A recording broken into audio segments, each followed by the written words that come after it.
Ya, selamat datang pada mata kuliah Logika dan Himpunan ya. Ya, yang pertama akan kita bahas tentang logika matematika ya. Ya, tentunya untuk memasuki materi logika matematika kita mengenal beberapa istilah ya. Jadi kita harus mengenal beberapa istilah yang pertama yang mesti kita tahu adalah proposisi ya, istilah proposisi ya atau pernyataan. Ya, jadi proposisi atau pernyataan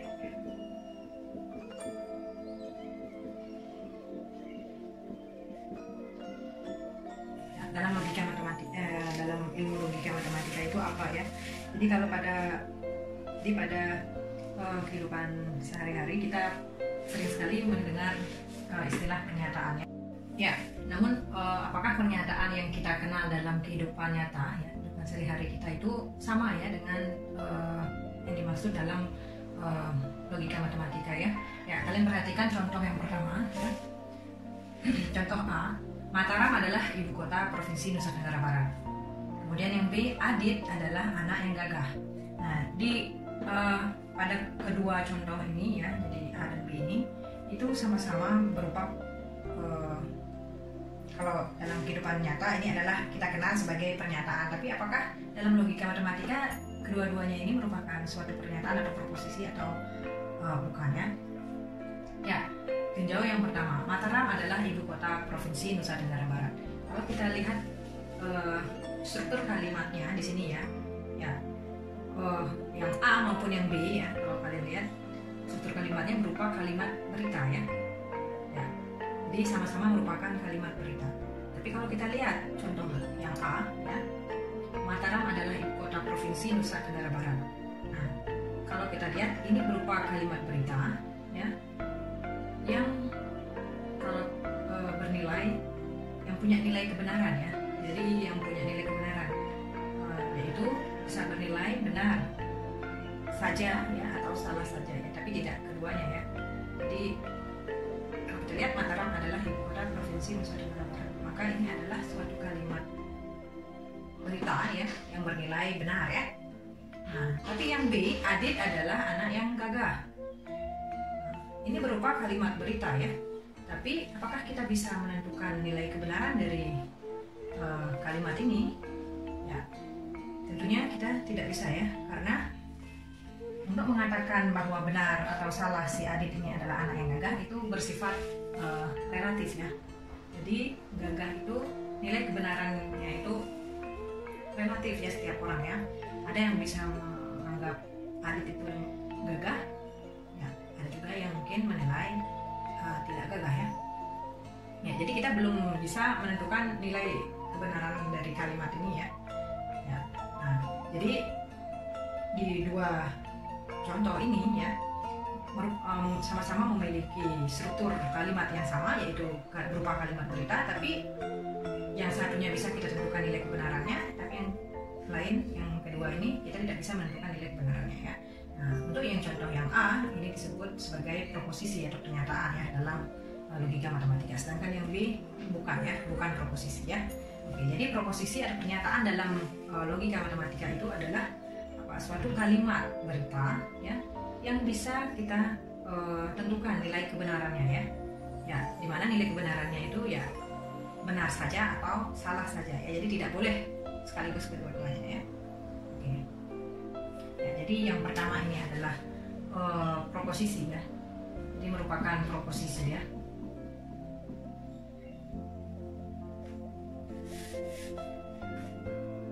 Proposisi. Dan yang kedua ini bukan proposisi ya.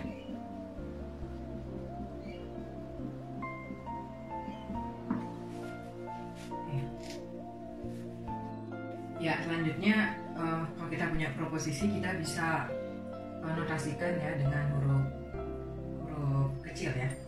Jadi misalkan yang proposisi tadi yang A ya, kita bisa tuliskan, kita kasih nama dengan proposisi P ya. Itu P kita tuliskan seperti ini ya, P. Jadi dua, Mataram adalah ibu kota provinsi Nusa Tenggara Barat ya. Ya, selanjutnya kalau misalkan kita punya satu atau lebih proposisi ya, kita bisa membentuk proposisi baru ya, yang disebut dengan proposisi majemuk ya. Itu dengan menggunakan perangkai logika ya.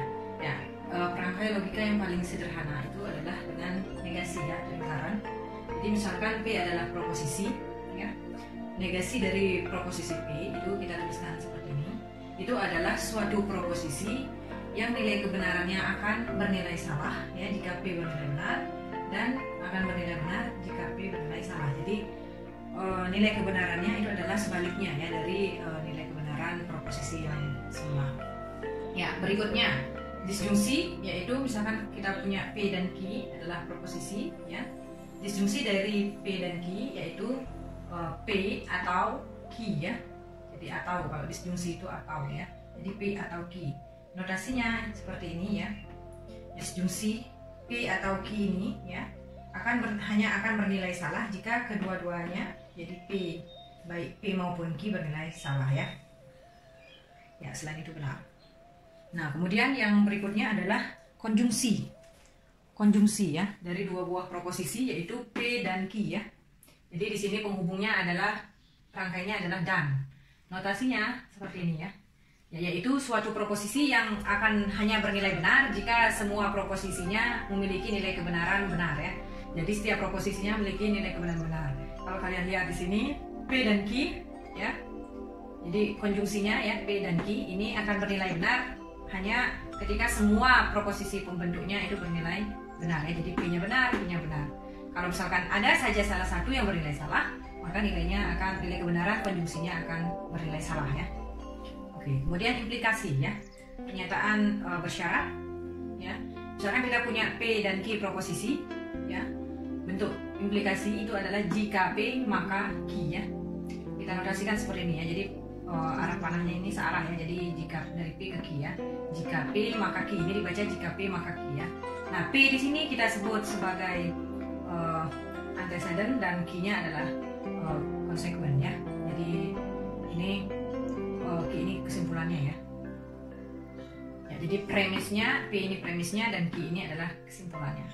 Jadi, nah, yaitu apa? Suatu proposisi ya yang akan hanya bernilai salah itu jika antecedennya bernilai benar, tetapi konsekuennya bernilai salah ya. Nah, untuk selain itu akan bernilai benar. Kemudian yang terakhir adalah biimplikasi ya. Biimplikasi, kalau yang tadi diimplikasi itu hanya satu arah, sekarang di biimplikasi ada dua arah ya. Jadi bentuknya P jika dan hanya jika Q ya. Jadi P jika dan hanya jika Q ini sebenarnya dua bisa kita split jadi dua pernyataan ya. Dua pernyataan yaitu jika P maka Q dan jika Q maka P ya. Jadi berlaku dua arah ya. Ya, yaitu suatu proposisi yang akan bernilai benar jika nilai kebenaran setiap proposisi pembentuknya itu sama ya. Jadi P jika dan hanya jika Q akan bernilai benar kalau kalian lihat tabel kebenarannya. Jika baik P maupun Q memiliki nilai kebenaran yang sama. Kalau P-nya benar, Q-nya juga benar. P-nya salah ya, Q-nya juga salah ya.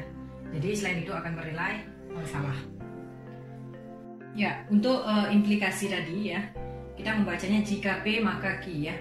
Ya, ada cara lain ya untuk membaca ini, yaitu Q adalah syarat perlu bagi P ya, atau P adalah syarat cukup bagi Q ya. Ya. Yang pertama tadi, Q adalah syarat perlu bagi P, itu artinya jika untuk terjadinya P itu mutlak diperlukan untuk terjadinya Q ya. Jadi kalau Q-nya tidak terjadi, maka dapat dipastikan si P-nya tidak terjadi. Kemudian P syarat cukup bagi Q, itu artinya jika P ini terjadi, maka Q akan terjadi ya. Jadi kalau kalian menemukan penulisan yang berbeda ya, itu sebenarnya sama ya, itu merupakan implikasinya. Nah, untuk yang diimplikasi tadi, kan nilai kebenarannya akan bernilai benar jika kedua-duanya memiliki nilai kebenaran yang sama ya. Dalam hal seperti ini ya, jadi dua buah proposisi memiliki nilai kebenaran yang sama, itu dikatakan kedua proposisi itu ekivalen ya, ekivalen secara logis ya. Ya, sebelumnya jika kalian perhatikan ya, nilai kebenaran dari suatu proposisi ya, proposisi majemuk ini dari tadi ditentukan oleh nilai kebenaran dari proposisi-proposisi pembentuknya ya. Jadi tidak tergantung dari apakah ada atau tidaknya hubungan logis ya antara proposisi pembentuknya. Jadi misalkan kita ambil contoh, Siti adalah mahasiswa matematika ya, prodi matematika ya, dan 1 tambah 2 itu sama dengan 3. Nah, kalau kalian perhatikan ya, di sini adalah proposisi majemuk yang berbentuk konjungsi karena rangkai logikanya adalah dan ya. Nah, yaitu ada 2 proposisi, yaitu yang proposisi pertama yaitu Siti adalah mahasiswa matematika, sedangkan proposisi kedua adalah 1 tambah 2 sama dengan 3 ya. Nah, kalau kita lihat ya kalimat ini tidak ada hubungan secara logis dari proposisi pertama dan proposisi kedua, tapi nilai kebenaran dari proposisi ini itu hanya ditentukan oleh nilai kebenaran dari proposisi yang pertama dan nilai kebenaran dari proposisi yang kedua ya. Jika Siti adalah mahasiswa matematika, ya maka proposisi pertama ini akan bernilai benar, dan 1 tambah 2 sama dengan 3 ya, tentunya kita bicara di penjumlahan bilangan bulat ya, dengan operasi penjumlahan ya ini akan bernilai benar, maka proposisi ya konjungsi ini akan bernilai benar ya. Jadi ini akan bernilai benar ya. Oke, jadi tidak mesti ada hubungan secara logis antara proposisi pembentuknya ya. Namun nilai kebenaran dari proposisi majemuk yang terbentuk itu ditentukan oleh nilai kebenaran dari setiap proposisinya. Oke. Ya, berikutnya kalau kita punya suatu proposisi majemuk ya, yang nilai kebenarannya itu selalu benar untuk setiap kemungkinan kombinasi dari nilai kebenaran setiap proposisi pembentuknya, maka kita sebut proposisi itu sebagai tautologi ya. Nah, sebaliknya kalau kita punya proposisi majemuk yang nilai kebenarannya selalu salah ya, untuk setiap kemungkinan kombinasi dari nilai kebenaran setiap proposisi pembentuknya, maka kita sebut proposisi majemuk tersebut adalah kontradiksi ya. Nah, yang ketiga adalah yang selain tautologi dan juga yang bukan kontradiksi, itu kita sebut kontingensi ya. Oke. Ya, contohnya ya, periksa nilai kebenaran dari proposisi majemuk ini ya. Jadi jika P maka P atau Q ya. Ya, untuk memeriksa nilai kebenaran ini kita gunakan dulu tabel kebenaran ya. Jadi solusinya, jadi kita buat tabel kebenarannya karena hanya ada 2 proposisi pembentuk yaitu P dan Q ya. Jadi kombinasi nilai kebenarannya adalah ada 4 ya. Jadi benar, salah, benar, salah ya. Kemudian jadi P atau Q berarti ini di dalam kurung ya, itu kita kerjakan dulu. Jadi P atau Q ya. Setelah dapat nilai P atau Q, maka baru kita kerjakan yang implikasinya ya. Jadi jika P maka P atau Q ya. Jadi caranya seperti itu.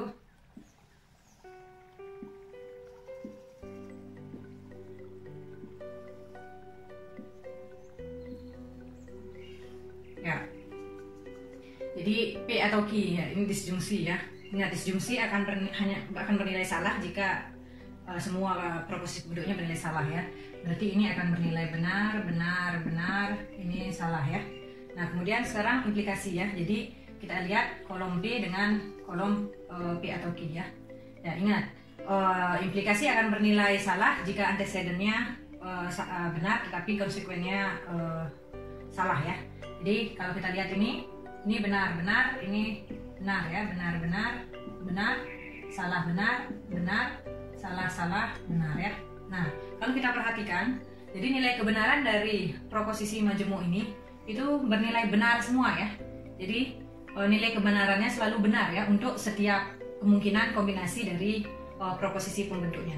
Ya, dari definisi tadi berarti si proposisi ini adalah merupakan tautologi ya. Jadi proposisi ini adalah tautologi ya.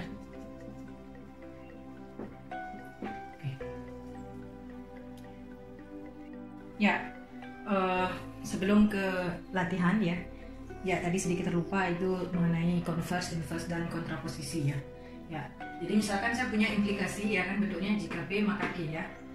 Maka converse dari implikasi ini adalah jika Q maka P ya.